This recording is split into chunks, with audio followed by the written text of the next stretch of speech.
यह एक दंगे की कहानी नहीं है, यह किसी एक दंगे की कहानी नहीं है। इस देश में तो कितने ही दंगे हुए और होते हैं। एक दुर्घटना होती है और हिंसा भड़कती है। किसी सोए हुए ज्वालामुखी की तरह लावा फूट पड़ता है। अशरफ अक्सर सोचता है कि उस दिन कोई दंगा क्यों नहीं हुआ। उस दिन किसी ने उसके पक्ष में हथियार तो क्या, आवाज तक नहीं उठाई। अशरफ अक्सर सोचता है कि उस दिन कर्फ्यू क्यों नहीं लगा शहर में। पहले उसके हाथ बांधे गए नारियल की मोटी रस्सी से, फिर बांधने वालों को लगा कि उतना काफी नहीं था। कुछ लोगों ने बंधी हुई बाहों को जोर से पकड़ा और उसे घसीटते हुए आंगन में ले गए।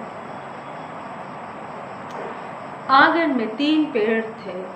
2 घर बनने से पहले से थे, दोनों जंगली, एक पाकड़ का और दूसरा एक अजीब से घुइयां जैसे घुमावदार फल का, जैसे लोग जंगली जलेबी कहते थे।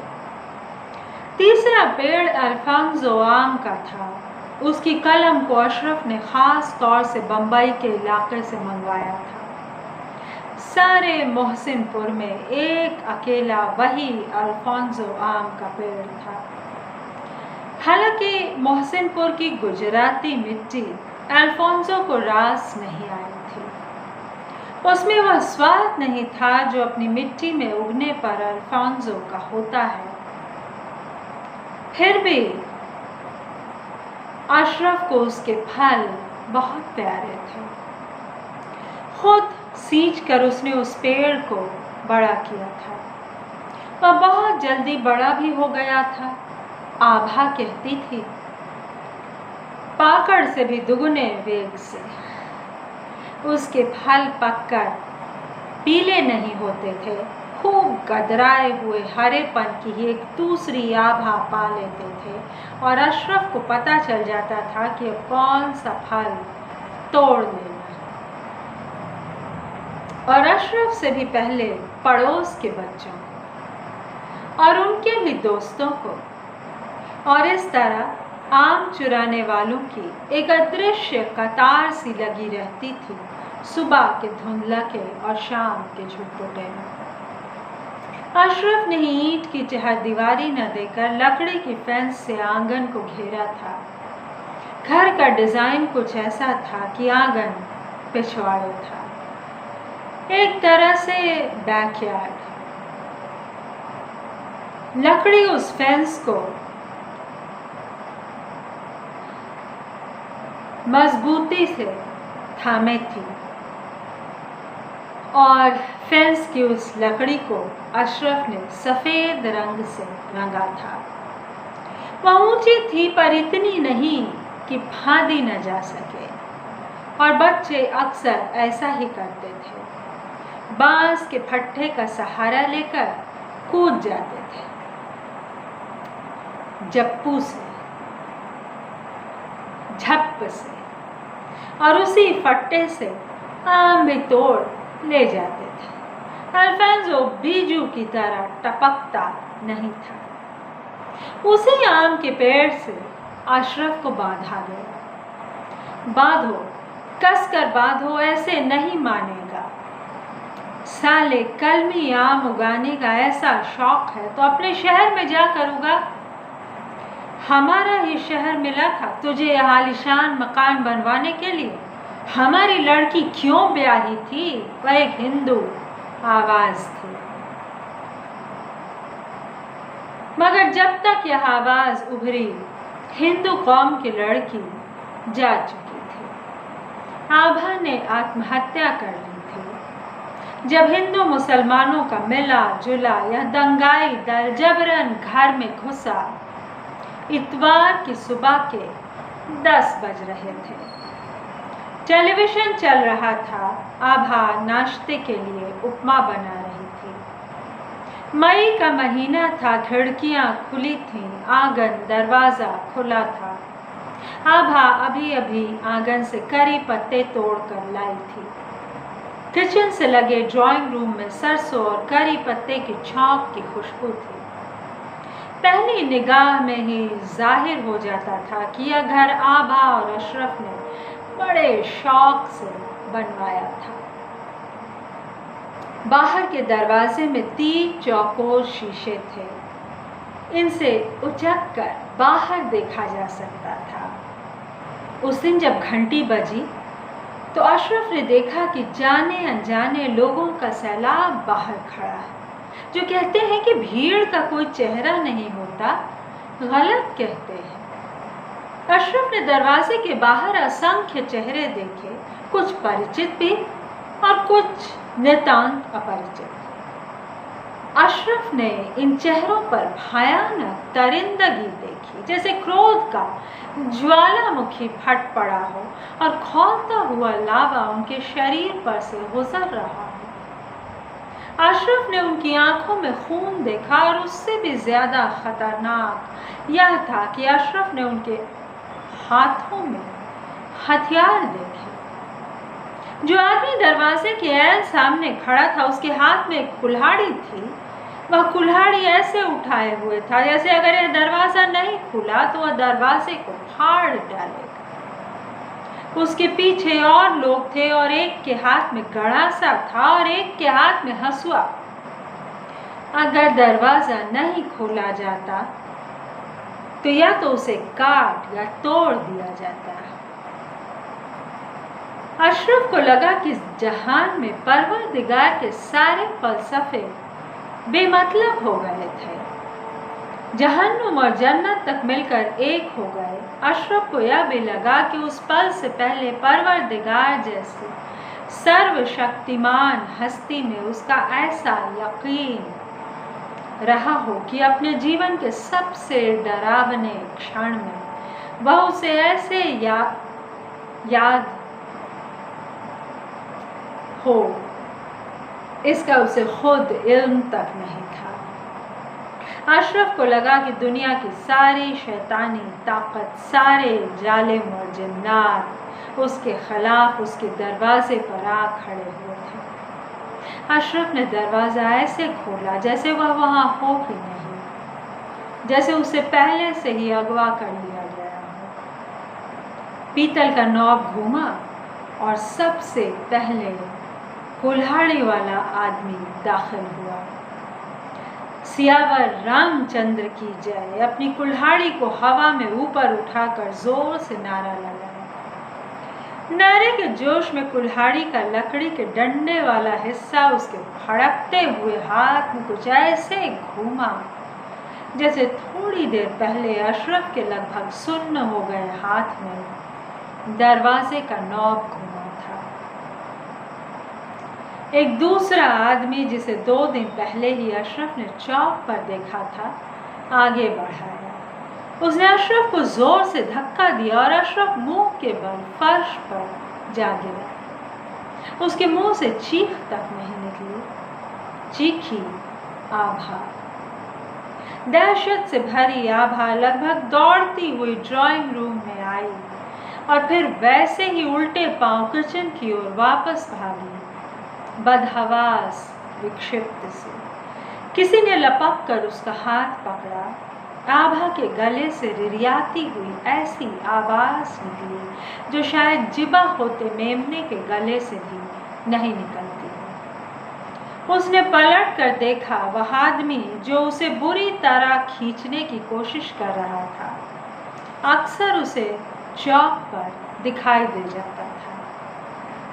हिंस पशुता की जिस गति के साथ उसने आभा को पकड़ा था, आभा में भी दहशत ने कुछ वैसी ही गति भर दी थी। अविश्वसनीय तेज झटके से आभा ने अपना हाथ छुड़ाया और दूसरे हाथ से किचन का सबसे बड़ा चाकू उठाया। अगले ही पल चाकू आभा के पेट में उतर चुका था।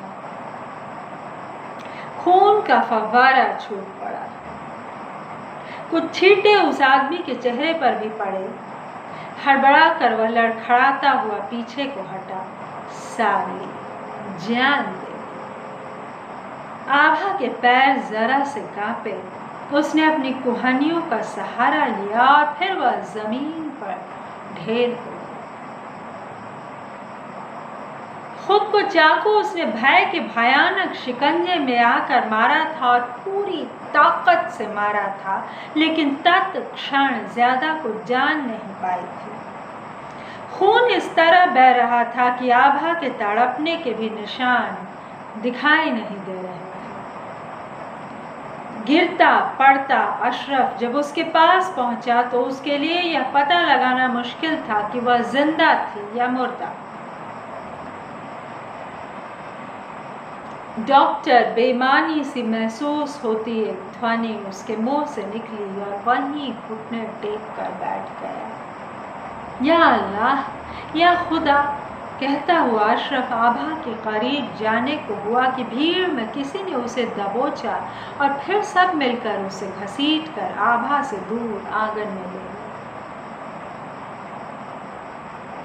पेड़ से बंधने पर अशरफ को मालूम हुआ कि पेड़ की छाल कितनी रुखड़ी होती। यह वही पेड़ था जिसकी टहनी जैसी रेशमी कलम अशरफ मिट्टी के थल्ले में बांधकर अपनी गोद में लाया था। अशरफ की देखरेख में यह पेड़ जवान होकर फला था। अब उसकी खाल एक वयस्क पेड़ की खाल थी, जैसी कि होनी चाहिए थी। आज इन सब लोगों को फरमान था कि वह उस पेड़ का होना, वहाँ उस पेड़ का होना और अशरफ का वहाँ होना दोनों गुनाह थे। उससे भी ज्यादा बड़ा गुनाह था आभा और अशरफ के घर का वहाँ होना। बल्कि आभा और अशरफ का वहाँ होना एक गुनाह था, या उनके निकाह का होना ही एक गुनाह था। पहले तो ब्याह था या निकाह, इस पर विवाद था। वह निकाह था, इसे शहर के मुसलमान नहीं कबूलते थे। वह ब्याह था, इसे शहर के हिंदू नहीं मानते थे। अशरफ और आभा ने बगैर धर्म बदले कोर्ट मैरिज किया था। दोनों के ही घर वालों को घनघोर आपत्ति थी। आपत्ति क्या थी? आभा के हिंदू परिवार ने और अशरफ के मुसलमान परिवार ने दोनों को भुला देने की कसम खा ली थी। उत्तर प्रदेश का अपना पुश्तैनी शहर छोड़कर दोनों ने गुजराती समुद्र तट पर बसे इस शहर में बसेरा बनाया था। अशरफ को यहाँ के PWD के दफ्तर में एक नौकरी मिल गई थी और फिर घर बार का सिलसिला शुरू हो गया था पुरसुकून, ऐसा आभा और अशरफ को लगा था। ज्यादा दिन नहीं हुए थे, बस 2 साल। इन 2 सालों में ही दोनों समझ गए थे कि वे शहर में एक कुख्यात जोड़े के रूप में मशहूर हो गए। दरअसल उनकी जोड़ी शहर वालों को कभी मंजूर थी ही नहीं। साले मुसलमान होकर अपनी बीवी से तीज का व्रत रखवाता है, हरामजादे। यह फिर एक हिंदू था जिसका जबरदस्त भूसा अशरफ के चेहरे पर लगा था। अशरफ के मुंह से होठों के किनारों से खून बह रहा था। मार खाते खाते वह अधमरा हो चुका था। साले, एक और लात उसके पेट पर पड़ी। वह दर्द से दोहरा हो रहा था। एक ही घर में तीज का व्रत और रोजा भी। साले, मजाक है क्या? धर्म को मजाक बना रखा है। आभा के तीज का व्रत रखने के करीब महीने भर पहले अशरफ ने रोजा रखा था। हर सुबह जब वह सहरी के लिए उठता था, उसे नई नई चीजें खाने के लिए रखी हुई मिलती थी। रस्सी से बंधी अशरफ की कलाइयां दर्द से टूट रही थी। एक तो कलाइयां बंधी थी, दूसरे मूंछ की उसी रस्सी को उसके जिस्म के चारों ओर लपेटकर पेड़ से उसे कसकर बांध दिया गया था।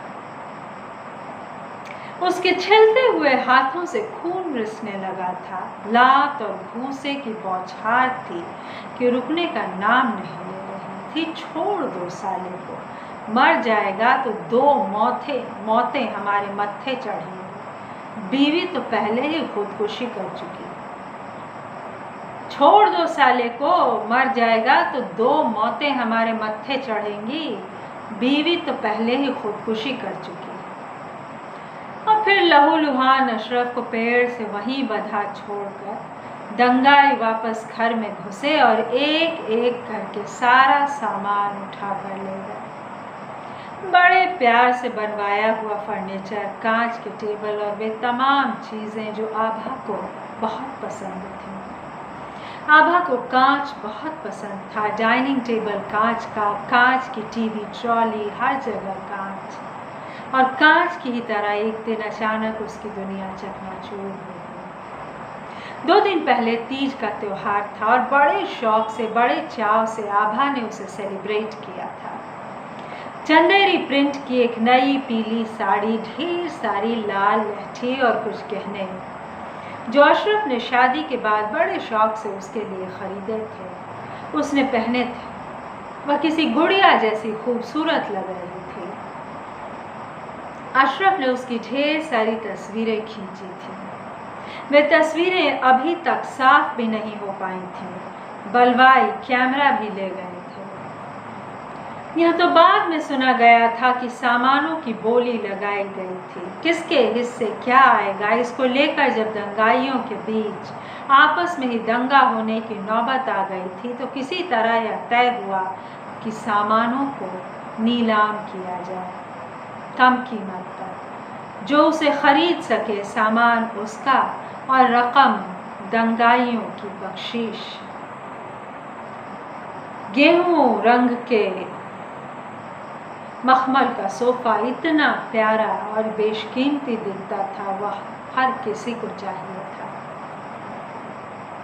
उस सोफे पर पसर कर कितनी ही फिल्में देखी थी आभा और अशरफ ने। जाने वह टेलीविज़न किसके पास गया। इतने प्यार से जोड़ी गई हर चीज़ पर जैसे बम गिरा दिया गया। तश्तरियाँ तक आभा ने कितनी पसंद से चुनी और सजाई थी। चमचमाता रहता था हर वक्त आभा का किचन, जो एक झटके में आभा के लहू से रंगा था। पर हर चीज़ का ठीक ठाक एहसास बाद में हुआ। उस वक्त तो था सिर्फ दर्द और चुभन और खामोश चीख और आंखों के आगे अंधेरा। शाम ढले किसी पड़ोसी ने आकर अशरफ की रस्सियाँ खोली। आधी बेहोशी की हालत में वह आंगन से घर में दाखिल हुआ और आभा की लाश और उसका अंतिम संस्कार, सब कुछ एक ऐसी जल्दबाजी और नीम बेहोशी में हुआ कि अशरफ के जेहन में यादों की जगह बस एक डरावना और खून से भरा धुंधलका सा बचा है। इतना भर याद है कि उसने आभा को दफनाया। कब्रगाह में एक बहुत साधारण मज़ार बन सका। जब आभा की कब्र पर पहली मिट्टी डाली, अशरफ को लगा कि उसके पांव तले से ज़मीन सरक गई। और फिर जो वह शहर से निकला तो भागता रहा, इधर से उधर भटकता हुआ, करा भी न सकने की एक अजीब सी लाचारी में। और आखिर थक हार कर उसने न्यूजीलैंड में पनाह ली। न्यूजीलैंड में मामू जान का अपना कारोबार था। साड़ियों और ड्रेस मटेरियल की एक दुकान थी। अशरफ ने उस दुकान पर काम शुरू कर दिया। हर सुबह वह मामू जान के साथ दुकान पर जाकर बैठता। जैसा मामू जान कहते वह करता। कभी कभी ग्राहकों को साड़ी और सूट के कपड़े भी दिखा देता। कुछ पूछने पर ही बोलता, बल्कि पूछने पर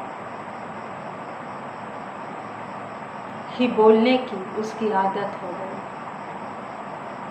अशरफ की आवाज़, गप्पे लड़ाने के उसके शौक, हंसी ठहाके, कहे सब जैसे कहीं गुम हो गए। पीछे जाने किस मकाम पर छूट गए, किस मकान में छूट गए। आभा के साथ दफन हो गए। उसे भूख नहीं लगती थी, उसे प्यास नहीं लगती थी, उसके आंसू सूख गए थे, उसकी जिंदगी थम गई थी। रातों को नींद नहीं आती थी। आता एक सपना। वह बार बार देखता कि आभा ने खुद को चाकू मार लिया है। वह उसे धीरे धीरे लहूलुहान होकर फर्श पर गिरते हुए देखता। वह उसे चाकू मार लेने से पहले देखता और फिर चाकू मार लेने के बाद मरते हुए देखता। इस दृश्य को वह इतनी बार देखता कि उसका दम घुटने लगता और एक बदहवासी उस पर छा जाती। धीरे धीरे उसके लिए नींद बेहद डरावनी सी चीज हो गई। रात डरावनी हो गई। इस सपने के खौफ की आंख लगते ही यह सपना फिर आ जाएगा, उसे हर दम सताने लगा। दिन में रात का खौफ सताने लगा। जब रात और रात में नींद और नींद में वह सपना सब इतने विकराल हो गए कि अशरफ की बर्दाश्त नाकाफी हो गई, तो उसने पास पड़ा येलो पेजेस उठाया और किसी साइकियाट्रिस्ट को ढूंढना शुरू किया। वह एक महिला मनोचिकित्सक को ढूंढ रहा था जो यह भी समझा सके कि अपने आखिरी क्षणों में आभा ने क्या महसूस किया होगा। अशरफ ढूंढ रहा था कोई नाम सूदिंग सा, जिससे कुछ कहा जा सके, इस आशा के साथ कि समझा जाएगा उन क्षणों को जो दरिंदगी उन क्षणों में हुई, बल्कि घंटों। अशरफ तो घायल घंटों तक पेड़ से बंधा रहा। उसकी आंखों के सामने आभा छटपटा कर मर गई और वह कुछ नहीं कर सका। रंडी साली तीर करती है, किसी ने आभा से कहा था। ठीक चाकू लगने से पहले वह आवाज अशरफ के कानों में अब भी गूंजती। उसकी आंखों के सामने आभा छटपटा कर मर गई, वह कुछ नहीं कर सका। कोई तो हो जो यह याद दिलाने में उसकी मदद कर सके कि क्या उन घंटों में उसका दिमाग बिल्कुल शून्य रहा, वह मर क्यों नहीं गया। क्यों वे पल बार बार उसके सपने में आकर उसे डराते हैं, उसे जलाते हैं। जेहन में कील की तरह चुभता है एक एक लम्हा, और फिर वही नींद से जागना, हाँफते हुए जागना कि जैसे वह भागता रहा हो और पसीना और पानी का एक ग्लास। सारी कहानी वह एक सांस में सुना गया। एमी एशराइट की सुनहली स्लेटी आंखें जैसे अपने कोटरों से बाहर निकल आई। व्हाट? और उसका पहला वाक्य वह था जिसके लिए किसी साइकियाट्रिक ट्रेनिंग की ज़रूरत नहीं थी और जिसे अशरफ भी लगातार जानता और महसूस करता आया था। अशरफ, तुम्हें एक साइकियाट्रिक की नहीं, कानून की ज़रूरत है। और अशरफ मुस्कुराया। दिनों हफ्तों बाद अशरफ मुस्कुराया कि जैसे सांस ली, पर बस उतना ही। इस बात को तो अशरफ दरवाज़ा खोलने से पहले, खोलते वक्त और रस्सी से खुलते वक्त भी जानता था कि उसे कानून की ज़रूरत है। एमी और अशरफ दोनों जानते थे कि अशरफ को कानून की मदद की ज़रूरत नहीं थी। कानून को आगे आना चाहिए था जब बलवाई आ गए थे। मेरे पास किसी तरह का सबूत नहीं है, अशरफ बोलता जा रहा था। बोलते बोलते उसका गला सूख गया। Here, have a glass of water, please. Amy ने उठकर अशरफ के लिए पानी ढाला। लकड़ी के फर्श पर उसके हील की आवाज़ अशरफ के अंदर और बाहर हॉल में दूर तक खटखटाती हुई गूंज गई। वहीं एक वयोवृद्ध महिला थी और शायद नर्म दिल। अशरफ को उसके निकट आने पर एक शॉल की गुनगुनी गर्माहट का सा आभास होता था। सपनों की जो एक पीली पनीली दुनिया थी जिसमें वही चेहरे बार बार प्रकट हो जाते थे और आभा बार बार मरती थी। उस सपने के कभी भी आ जाने का खौफ अशरफ कह पाता था एमी से। आंखें बंद करने का खौफ। एमी के ऑफिस में आंखें बंद कर एक आराम कुर्सी पर लुढ़क कर जैसे उस सपने को अपने भीतर से निकाल फेंकने की कोशिश सेशन दर सेशन अशरफ करता रहा। सबूत के नाम पर सिर्फ आभा की कब्र है मेरे पास। मैं एक बार उस कब्र को फिर से देखना चाहता हूँ, लेकिन उस शहर में लौट नहीं पाता, हिम्मत नहीं होती। किस मुंह से उसकी कब्र पर जाऊं? सोचता हूँ उस शहर में तभी लौटूंगा जब मुकदमा कर पाऊं। अभी तो मेरे तसव्वुर में उस शहर के ऊपर चील कौवे मंडराते हैं, उल्लू बोलते हैं। और घबराकर अशरफ ने आंखें खोल दी। पहले जब वह यूं घबराकर आंखें खोलता था, एमी उसका हाथ थाम लेती थी, लेकिन अब धीरे धीरे वह बगैर उसका हाथ थामे उसे थामने की, बल्कि उसे खुद को थाम लेने की कुव्वत दे रही थी। अशरफ ने आंखें खोली और एमी का शांत चेहरा सामने आया। शाम के 6 बज रहे थे। एमी के ऑफिस के ज़्यादातर लोग जा चुके थे, या शायद सब खिड़की से बाहर बर्फ गिर रही थी। अशरफ के कह चुकने के बाद और एमी के लगातार सुनने में खामोश झरने की सी बमुश्किल, एक खामोश झरने की सी मुश्किल कमरे में भर गई थी। ऐसे एक नहीं अनेक बार हुआ था। उस प्रवाह की कलकल में अशरफ ने जैसे देखा था कि आभा की कब्र के इर्द गिर्द हरी घास उगाई है। कभी उसने देखा कि आभा की कब्र पर वह ढेर सारे फूल डाल आया है, और फिर उसने देखा कि फूल डालकर वह खुद लौट आया है। और रंग और शब्द के इस प्रवाह के बीच अशरफ को यह उम्मीद बंधी कि एक दिन वह सचमुच दंगे और हत्या के उस शहर में वापस लौटेगा और कानून के दरवाजे खटखटाएगा और वे दरवाजे उसके लिए खुलेंगे। इस उम्मीद से उनकी ज़िंदगी में दिन में रात का डर कम हो गया। रात में उस डरावने सपने के कभी भी आ जाने का डर कम हुआ। अशरफ अब हर सुबह इस उम्मीद के साथ जागने लगा कि एक दिन वह उस शहर में लौटेगा जहां जिंदगी बसर करने के इरादे से आभा और अशरफ आए थे। इसी उम्मीद में वह ऑस्ट्रेलिया के कुछ शहर भी खुली आंखों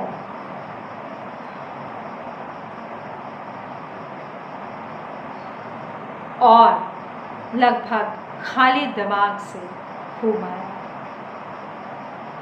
अब जब वह ग्राहकों को कपड़े दिखाता तो उसकी अपनी भी एक पसंद होती। कभी कभी वह बिना पूछे भी कुछ कह देता, और उम्मीद के इसी हल्के से उजाले में एक दिन मामी जान की भतीजी शगुफ्ता के साथ उसका निकाह हो गया। और उसके भीतर वह उम्मीद परवान चढ़ती रही कि वह एक दिन लौटेगा उस शहर में जहां आभा का हाथ पकड़कर वह दाखिल हुआ था, जहां वहशत और नफरत की आग बेवजह उसका सब कुछ लील गई थी, और जहां आभा की कब्र है। तो ये थी दोस्तों कहानी जिस दिन दंगा नहीं हुआ। और ये कहानी मैंने 2007 में अपने देश निकाले के बाद शायद पहली लिखी थी, और ये चरित्र मैंने गढ़े थे।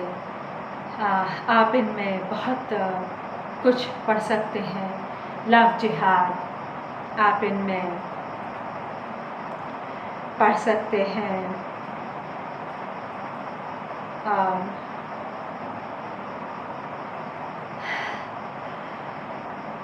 जिसे हम कह रहे हैं सांप्रदायिक आग जो भड़कती जा रही है राजनीतिक हथकंडों की वजह से, जबकि हम कितने अपने लोग हैं। हम में क्या ऐसा फ़र्क है, हिंदू और मुसलमान, सिख और ईसाई, पारसी और क्रिश्चियन। अगर हम संस्कृति से बंधे हैं और जो नहीं भी एक संस्कृति से बंधे हैं, हम मनुष्य हैं। मनुष्य नहीं है तो पशु हैं, पक्षी हैं, जानवर हैं। यह सृष्टि कितनी सुंदर है, लेकिन देखिए हम क्या करते हैं। तो यह एक प्रेम कहानी जिसमें लव जिहाद, जिसमें दंगा, जिसमें लिंचिंग, तीनों का चित्रण है, और सबसे ज़्यादा यह प्रेम कहानी है। तो आशा है कि आपको पसंद आएगी। सुनने के लिए बहुत धन्यवाद दोस्तों। आपकी टिप्पणी का इंतज़ार है।